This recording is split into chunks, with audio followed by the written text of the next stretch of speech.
2022, we had a National Media Viability and Investment Conference. At the end of that conference, 7 key recommendations were made. And those recommendations, they speak to the entire media ecosystem in Sierra Leone. But then specifically, we had recommendation 6.3, which talks about a national fund for the media in Sierra Leone. Well, basically the Nafpim fund will provide financial support to media houses or a group of journalists, as the case may be, so that they will embark on independent and public interest journalism. We all know about the media poverty in Sierra Leone and other African countries as well. For Sierra Leone, it's quite elaborate, if I can use that word.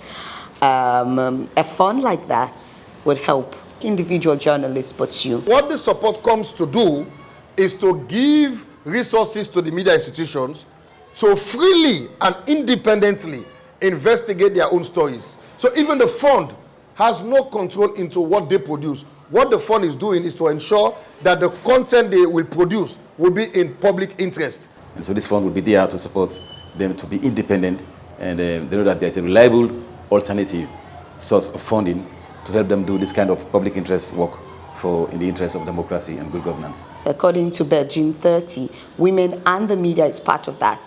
And the only way we can take leadership positions and we can be part of decision making in the media is when we own and create our own content. Content that looks at issues around SGBV, content that looks at issues that addresses challenges that women and girls face in the country. So that is why it's important. So this fund is really important to us. What is the key idea there? What is the key statement?